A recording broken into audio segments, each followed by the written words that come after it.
अस्सलाम वालेकुम। अच्छा, आज हम एक ऐसे मौजू पर बात करने जा रहे हैं जो बहुत बहुत अहम है और अक्सर ना इसे गलत भी समझा जाता है। आपने वो मशहूर बात तो सुनी ही होगी, औरतों के लिबास के बारे में। और फिर ये सवाल उठता है कि परिवार में मर्दों की असल भूमिका है क्या।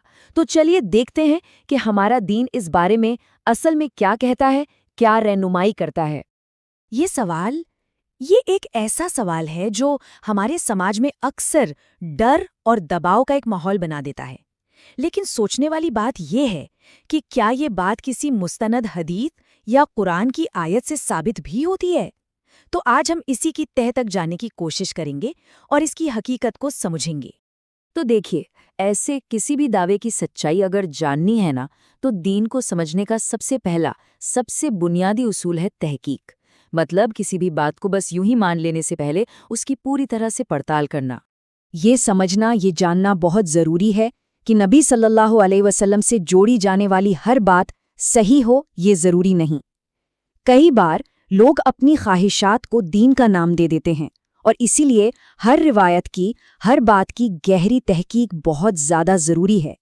तो इसीलिए हमारी जिम्मेदारी क्या बनती है?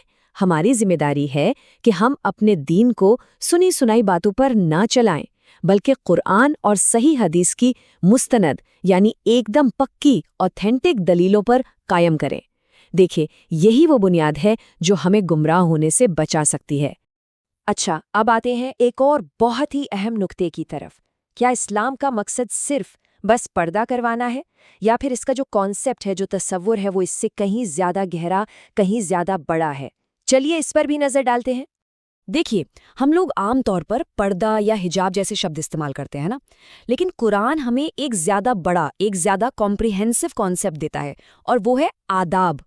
और ये जो आदाब है ना, ये सिर्फ कपड़ों तक लिमिटेड नहीं है, बल्कि इसमें हमारा पूरा सोशल बिहेवियर, हमारा सामाजिक बर्ताव शामिल है। तो आदाब का मतलब क्या हुआ? इसका मतलब जबरदस्ती बिल्कुल नहीं है। इसका मतलब है तरबियत और तालीम। ये वो अखलाकी उसूल हैं, वो मैनर्स हैं जिन्हें सिखाया जाता है ताकि वो धीरे धीरे हमारी पर्सनैलिटी का, हमारी तहजीब का एक नेचुरल हिस्सा बन जाएं। तो फिर सवाल ये उठता है कि इस पूरी बात की रोशनी में घर के मर्दों की, यानी बाप की, शौहर की, भाइयों की क्या जिम्मेदारी बनती है? क्या उनका काम सिर्फ सख्ती करना है या फिर कुछ और? इस्लाम में मर्द की जो भूमिका है वो एक रहनुमा की है, एक टीचर की है। उसका काम डराना धमकाना नहीं है, बल्कि उसका काम है सबसे पहले तालीम देना, फिर प्यार से बातचीत करना यानी मुकालमा करना, और फिर अपनी बात को कुरान और सुन्नत की दलील से साबित करना। और हाँ, यहाँ एक बहुत बारीक लेकिन बहुत ही अहम फ़र्क समझाया गया है। जो नाबालिग बच्चे हैं, उनकी तरबियत में शायद थोड़ी बहुत सख्ती की गुंजाइश हो सकती है, लेकिन जब बात बालिग लोगों की हो, तो उनके साथ रिश्ता सिर्फ और सिर्फ मुकालमे और दलील की बुनियाद पर ही होना चाहिए, कोई ज़बरदस्ती नहीं। तो ये पूरी जो बातचीत है ना, ये हमें दीन सिखाने के एक सबसे बुनियादी उसूल की तरफ ले जाती है।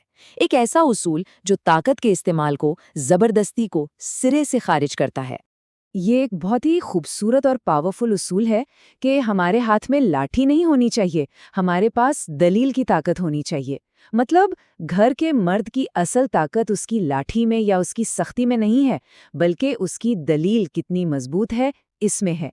क्योंकि दीन जो है वो दिल में ज़बरदस्ती से नहीं उतरता, वो तो हिकमत और मोहब्बत से ही उतरता है। तो चलिए जल्दी से देख लेते हैं कि आज हमने क्या सीखा। पहली बात, हमेशा दीनी दावों की तहकीक करें। दूसरी, सिर्फ पर्दे पर नहीं बल्कि कुरान के दिए हुए आदाब पर फोकस करें। तीसरी बात, ये याद रखें कि मर्द की भूमिका एक जालिम हाकिम की नहीं बल्कि एक हिकमत वाले, समझदार टीचर की है। और सबसे अहम बात, दलील की ताकत हमेशा ज़बरदस्ती से ज़्यादा होती है। और आखिर में एक सवाल हम सबके सोचने के लिए है। जब हम अपने घर वालों को दीन की कोई बात बताते हैं तो हमारा तरीका कैसा होता है? हिकमत और प्यार वाला या ज़बरदस्ती और दबाव वाला? तो चलिए हम सब कोशिश करें कि हम दलील की ताकत को अपनाएं, लाठी की नहीं।